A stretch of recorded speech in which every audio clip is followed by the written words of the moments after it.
Coming up on OU Nightly, it might be Good Friday now, but we're looking ahead to a bad Monday as a severe weather risk is in place for Oklahoma. Plus, an Oklahoma death row inmate spared from execution, details on the judge's ruling. And cleanup efforts are underway following the bridge that collapsed in Baltimore. We'll give you the latest look. This is OU Nightly.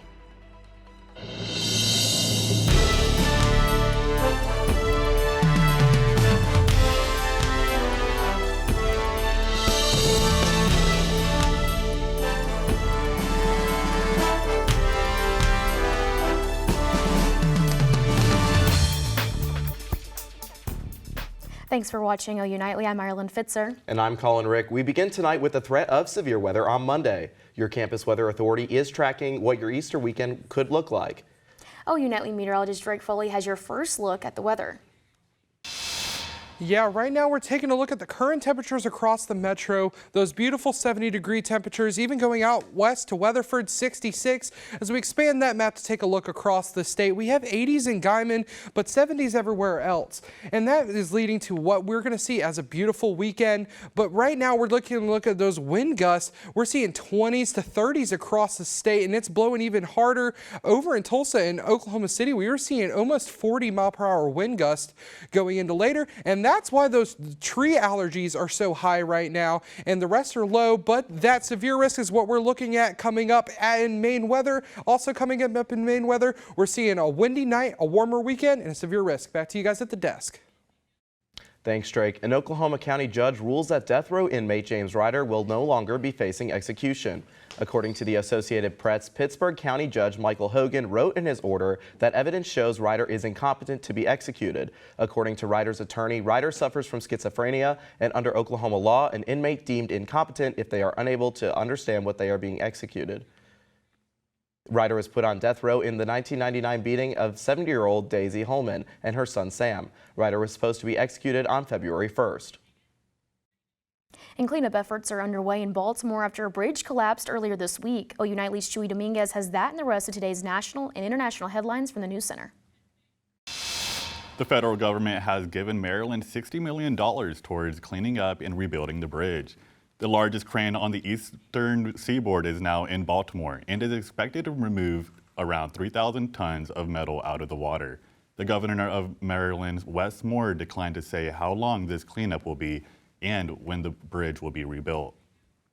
And in Colorado, lawmakers have rejected a bill that would have phased out oil and gas drilling in the state by 2030. Public comment on the bill lasted 9 hours, with more than 200 people attending.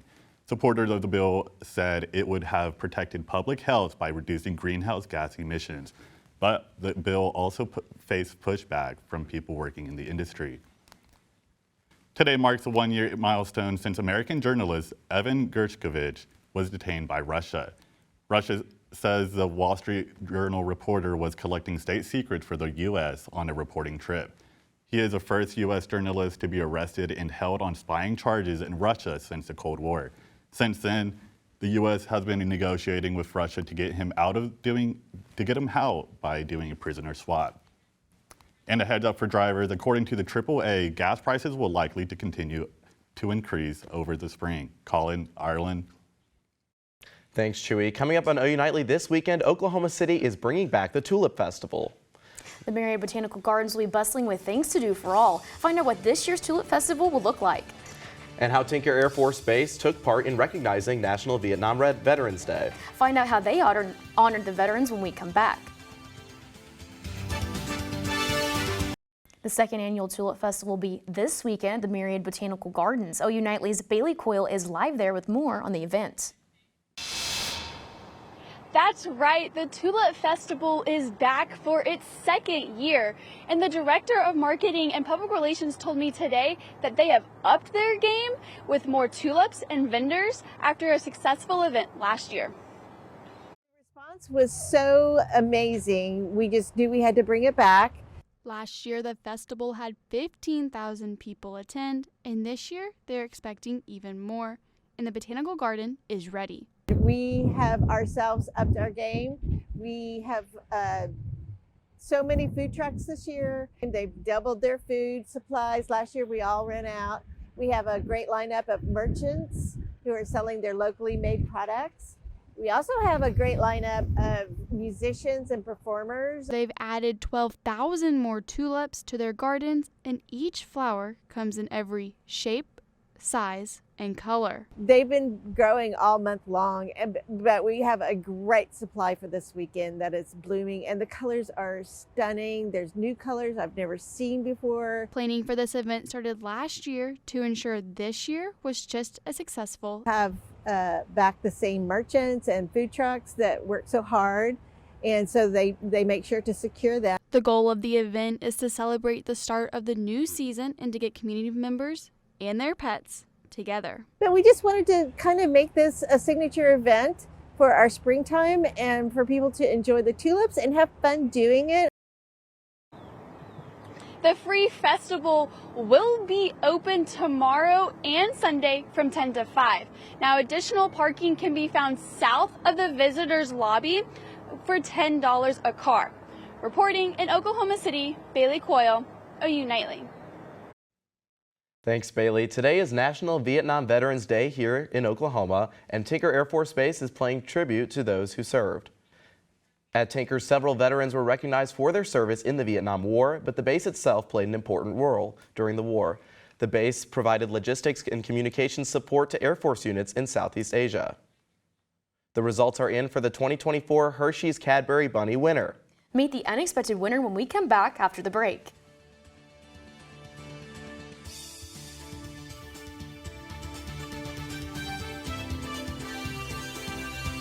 And coming up in weather, we're going to be talking about the severe risk that we're going to see on Monday, as well as these warmer temperatures this weekend in your Easter forecast, coming up next. Welcome back to OU Nightly. Right now, we're taking a look at Highway 9 from our weather setter camera. Temperatures in Norman right now sitting at 74, feels like 77, and we have a higher dew point at around 54 for that 50% humidity. And going throughout the rest of the region right now, we're actually seeing 62 in Colorado Springs, and it gets a little bit warmer as we go down to the southeast near Shreveport. But as we zoom in into the state, we're looking at 79 in Guyman, 73 in Norman, 70s across the state, and it's wonderful out there right now. But wind gusts have been the story around today. Looking at our future wind gusts, we see 30s across the state, and that's going to continue into tonight before they drop down into the teens by tomorrow afternoon. And then by tomorrow evening, those are going to be all back in the teens, just your normal Oklahoma wind that we've been experiencing. But those lows tonight actually going to drop down to 34 in Guyman. I know I'm glad I'm not in Guyman because I'd be waking up and feeling pretty stuffy and stuff after that weather, the 50-degree drop. But as we go out to the southeast, still going to see those 50s around there. Highs on Saturday, though, we're seeing our 80s, and it's going to be beautiful for the weekend, especially if you're going out to any of the sporting events around OU. And then 78 out in the Panhandle. So those highs are going to just be seasonably nice. As well on Sundays, we're going to see those 80s and 70s on Easter. This is going to be a great Easter weekend before those temperatures drop off on Tuesday after our severe risk. And speaking of that severe risk, here's that outlook right now that we're talking about. That slight risk is setting up west of I-35 and then going into the metro area, and just east of it, we're seeing that enhanced risk, including areas such as Tulsa and McAllister. And those areas are going to see what could be some tornadoes, hail, and even severe wind. And right now, this is our future cast. As you can see, these dew points right now, we're seeing a lot of moisture, but as it starts to get darker, that's that moisture pulling up from the Gulf, and that's setting us up for our event on Monday, because Sunday night we're going to see it start to set up before we see what is called a dry line set up in western Oklahoma. This is 10 a.m. on Monday, and you see this sharp gradient here. This is where all that heavy humidity is going to sit, and that's going to help power these storms that we're going to see. And by 6 p.m. that's setting up right outside of the metro area, and that's where we're going to see those storms come through as they move with that dry line and move out as that cold front pushes it out. We're going to see above normal precipitation going into the weekend and above normal temperatures going into April 6th and 12th. Those temperatures are going to be high unless you're out on the West Coast where they're below average. And then taking a look at our next 7 days, as I said, Easter is going to be beautiful. 78 there, and then 75 on Monday, and that's going to be wonderful. But then Tuesday, we see that cold front push through behind the severe storm. thunderstorms before 64 on Wednesday, then 70 on Thursday, and Friday it's going to be 71. And I know I'm excited for the Easter weekend, especially because I'm going to be sitting out by the pool. Maybe instead of Easter egg hunting, getting some of those Cadbury eggs. What are you guys looking forward to?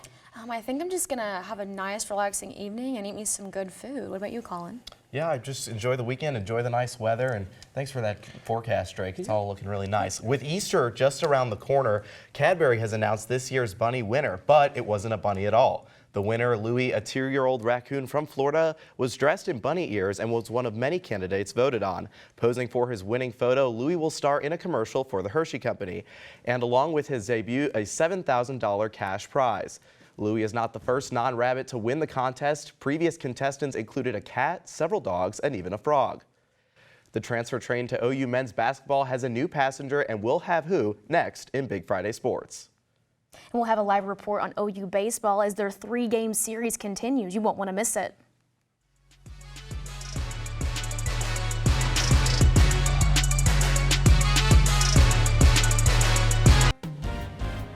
Welcome back to Big Friday Sports. I'm Abby Williams. And I'm Kaylee Carnine. It's March Madness season, but for OU men's basketball, madness turned to sadness after being the first ones left out of the dance. And just today, Porter Moser loses another player to the transfer portal. Junior forward John Hughley announced he's entering the portal after just one season with the Sooners. He joins fellow Sooner Otega Owe, who announced he was entering the portal earlier this week. OSU Cowgirl turned OU Sooner softball pitcher Kelly Maxwell struck out 9 and took a no-hitter into the 7th inning in a series opener against Kansas. And TRA Jennings fired off a 2-run homer to open scoring.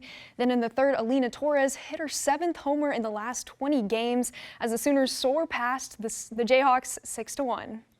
After already winning one, OU left Kansas rocked, shock, in shock. But the beatdown isn't over. The #1 overall Sooners get to prove again why they're the best. Today at 5, the Sooners take on the Jayhawks again in Lawrence, and the last game of the series is tomorrow at noon.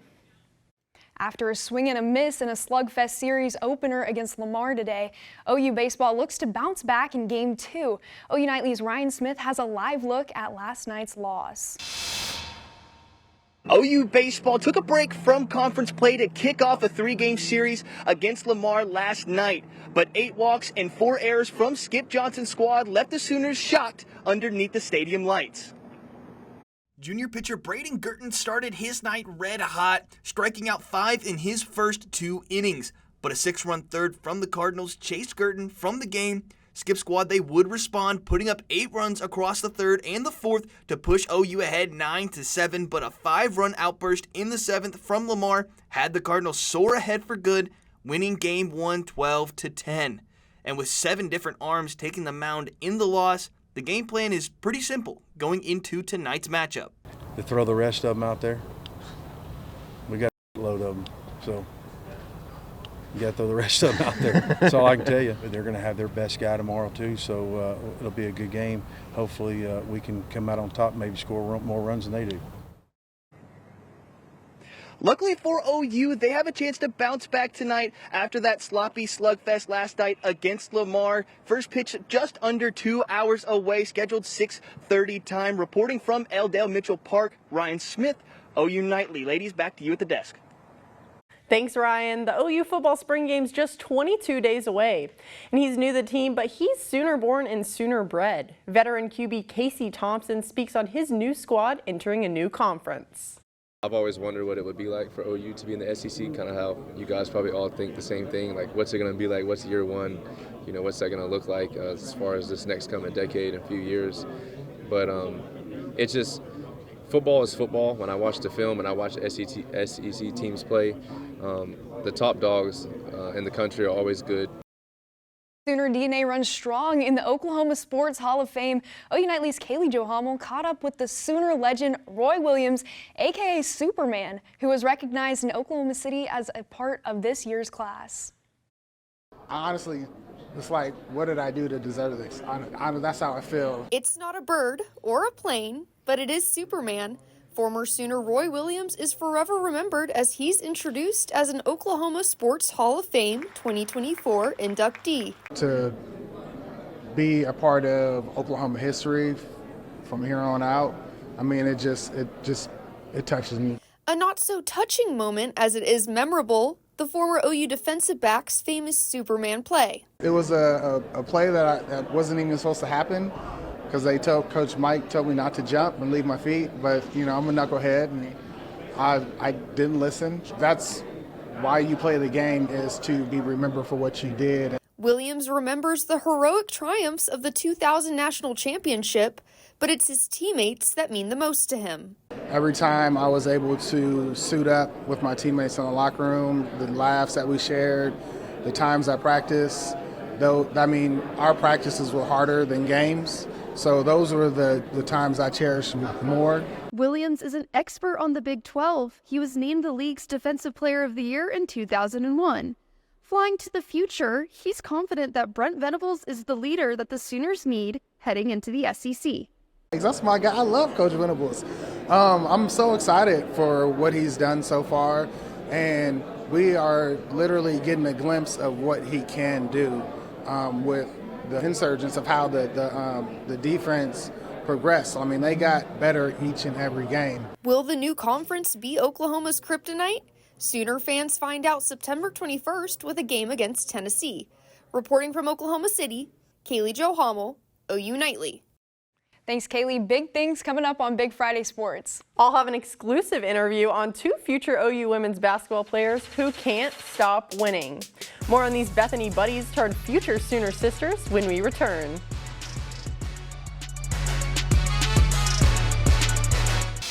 And it is baseball time in Oklahoma, and it feels like a grand slam outside. We're seeing at 6:30, 74, and by the time the game's over, we're going to see it drop into the 60s. But tomorrow at 2 p.m. when we pitch, it's going to feel like a perfect game because we're going to see 76 degrees at game time, and it's going to warm up throughout there. And with those winds blowing, it's going to be blowing, and it's going to drive some of those out the brown. So I'm going to pitch it back to you guys at the desk, and I hope that it's great tomorrow.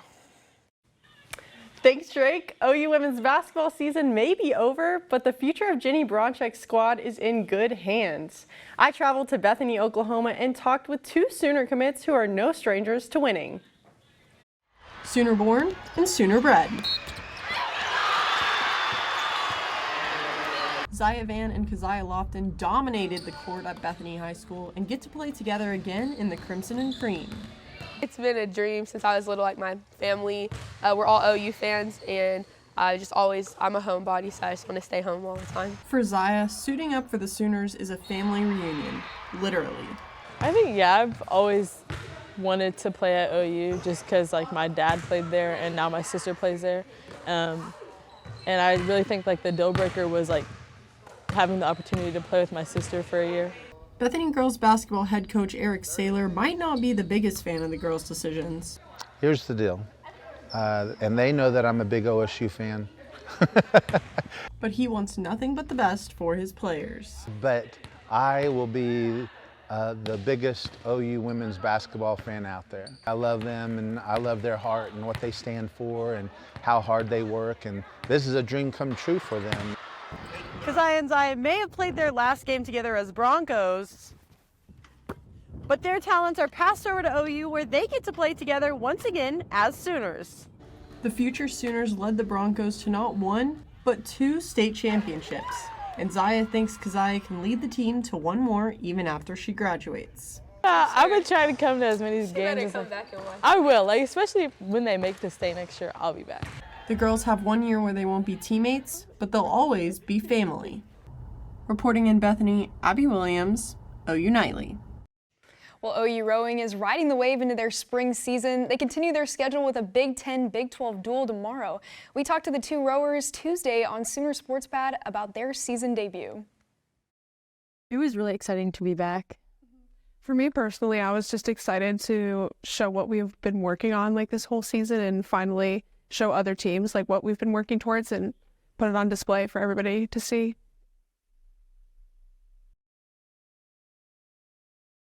Tennis, number 22 Oklahoma took down number 3 TCU in a close one Thursday night. Tied at 3 all, 20th ranked Alex Martinez took a 3-set victory over the Horned Frogs' 8th ranked Jack Pennington. Saturday, the Sooners look to continue their 8-win streak against UCF in Orlando.